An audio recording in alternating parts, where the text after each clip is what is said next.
Good afternoon to you. Mark Sudduth, HurricaneTrack.com, here with your hurricane outlook and discussion for Monday, August 31st, 2015. We are closing in on the peak of the hurricane season. Traditionally speaking, it's around the 10th of September. We are on the uphill climb, meaning that activity is naturally supposed to increase this time of year. And lo and behold, that's what it has been doing really ever since around August 20th or so, when we had Danny, now Erica. Erica, of course, causing all kinds of interesting things going on with watches and warnings. Maybe not, Florida state of emergency. Is there going to be a hurricane? It was crazy. And now we have Fred. And Fred is crazy where it is. It's just nuts out there. You never know what kind of a season you're going to get, even when it's forecast to be very slow and kind of boring. It's anything but, and I'll explain that more in just a moment. So we're about to round out the month of August, and as we get into the first 10 days of September, these are the points of origin that we would expect in both basins, the East Pacific and most of the Atlantic here. During the first 10 days here, this ramping up to the peak of the season, pretty much anywhere in the Atlantic is open for business, with the main development region out here climatologically being the most favored area. This year, it was supposed to be rather lackluster, and yet we've had Danny, Erica, and now Fred all develop within this area of the deep tropical Atlantic. Fred coming off Africa and immediately becoming a hurricane. I won't say immediately, but it was darn close. So what is going on out there? Why has the Atlantic become a little bit busier perhaps than maybe some of the experts were forecasting? Well, to answer that, at least part of the equation, let's take a look at the anomalies, the departures from normal here. We call these anomalies, and this is valid today. Check out what's going on here in the Pacific. There's the cold anomalies showing up for the first time in quite a while, right here in what we call the Nino 1 and 2 region. This is the signature of the El Nino, but then right here, this little cold area popping up. But, it's just a small region. It'll probably fill in at some point. Overall, you can clearly see that from the equator north, the Pacific is just ridiculously warmer than it should be.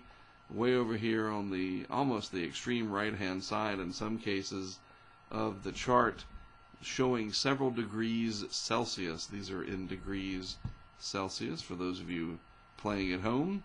And that's really a significant amount of extra energy in the Pacific Ocean as a whole. Hawaii sits out here. We've had this trio of very powerful hurricanes in the Pacific with Kilo, Ignacio, and Jimena. Just incredible what's been happening. The Northern Hemisphere accumulated cyclone energy index is just incredible this year. We'll talk about that more as the season goes on and what that means. But basically, there's a lot of tropical cyclone activity is what it all comes down to. Luckily, no major widespread catastrophes just yet.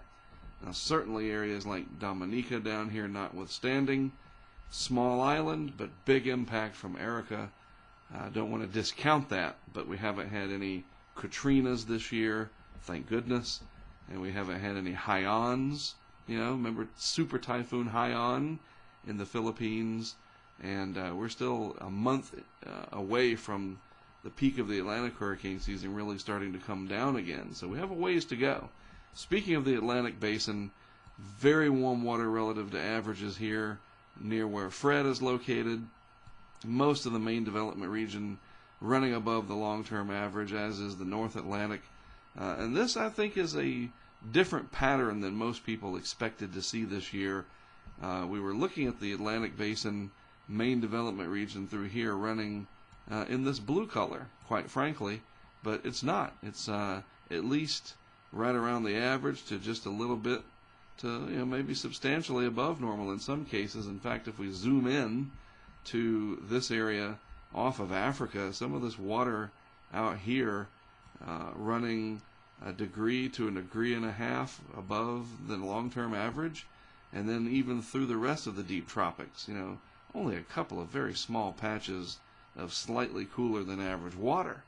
And I don't think people thought that was going to be the case. And a big reason why this has happened is that the high pressure sitting out here has relented a little bit. It's not blasting air across the Atlantic with super high pressures down through this region, keeping the Atlantic stirred up, mixed up, if you will.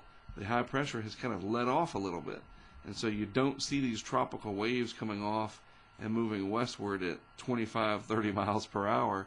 I mean, you can tell that the high pressure isn't as strong out here. Why? Because of the track of Fred. I'll show you that in just a moment. So again, out in the eastern Atlantic, warmer than it was probably thought to be by this time of year. Check this out. This is about as amazing as it gets. Tropical wave came off of Senegal. There's Cape Verde itself, the actual cape. These are the Cape Verde Islands. And there is Hurricane Fred right over the top of the Cape Verde Islands as I speak. That is an amazing sight indeed. And this is where all that very warm water is relative to average. Right through there. And we'll go back to that chart one more time. Look at that. It fits just perfect. Several degrees Fahrenheit here. If we look at the color code, some of these pixels in here look like to me that they're in the 1.5 to 2 degrees Celsius range above the long-term average, which would be 2 to 3 degrees Fahrenheit, maybe 4 degrees Fahrenheit, and thus this system took advantage of that. Very small central dense overcast. This will move on out into an unfavorable environment up here, and it'll weaken into what we call a post-tropical cyclone. It's just kind of dying away out over a cooler, more stable air mass environment. A visible satellite shot, really remarkable. That is Cape Verde itself, right there, the Cape on the west coast here, Dakar, and then this is the Cape Verde Island archipelago. I think that's what you call it, right? If my geography serves me. It's a group of islands. That's what the word means. And there it is, curled up. Nice band coming in there. Just amazing. And there are webcams that are on the internet and YouTube video from this region. It's just amazing. It's a volcanic area, not unlike some of the shots we've seen of Mars. I mean, just amazing that this is happening. And people are documenting it. The internet in all its glory here. Amazing, isn't it? So this is the track, and this is how I know there's not much high pressure out here, because if there was a big strong ridge, this would be going west towards here, but it's not, because we don't have this ridge out here right now to speak of. It's relaxed a little bit, and so any development that comes off Africa is almost certainly going to turn out. Any threats to the U.S., well, it's going to be hard to get through this shear zone that's kind of sitting out here like this. So it's more likely going to be that something comes in and pops up closer to the United States. Nothing in the next few days, so we won't worry about a bunch of what-ifs right now. In the Pacific, I was mentioning some of this sort of trio of hurricanes. The closest one to Hawaii here, Ignacio, a very healthy distance away. No watches or warnings needed. But there will be some pretty high surf as a result of the proximity to the chain of islands out there. And then we have very powerful Hurricane Hermina, and major hurricane here over the open Pacific. It too will turn to the northwest with time. Hawaii is about right in here. If the map continued off to the left, this is where Hawaii would be. So no worries for those folks in the string of pearls. What does the next couple of weeks look like? Well, sometimes we can get clues from the Madden-Julian oscillation, but this time of year, naturally things just kind of go on their own. The MJO pulse kind of helps, from time to time, and the GFS indicating a slight amplification into phases 8 and 1, which would enhance the potential for Western Hemisphere development, and even the Euro and its ensemble members to some extent mimicking that. So don't be surprised if the Atlantic Basin is fairly busy. 2 to 3 more named storms in the month of September wouldn't surprise me at all. Probably another hurricane or two. Probably a major hurricane in there somewhere. The Atlantic Basin warmer than I think a lot of people thought it would be this time of year. And the Pacific Yes, we have a strong El Nino, but it's kind of letting off just a little bit, letting off the gas just enough. And each of these things tips the balance in favor of one area over another, and it matters. We might end up with one more named storm here or there, one more hurricane than people thought. The experts that forecast these seasonal outlooks, I think things are just a little bit more favorable in the Atlantic than was previously thought. And we'll see. Maybe the Pacific signal just completely overwhelms it, and I'm just full of it. So time will tell. When we get to the end of September, let's go back and see if I had an idea of what I was talking about, or if I was just blowing smoke. I think it makes sense, though. You can follow the logic. All right. Hey, I'm almost over my cold, thank goodness, so at least I can get through this without coughing, sneezing, and hacking. And that's a good thing. Hopefully I'll feel better, too, as the week goes on. Speaking of the week going on, you have a good one of those ahead of you. And sorry it's the beginning of the work week, but that's the way it is, right?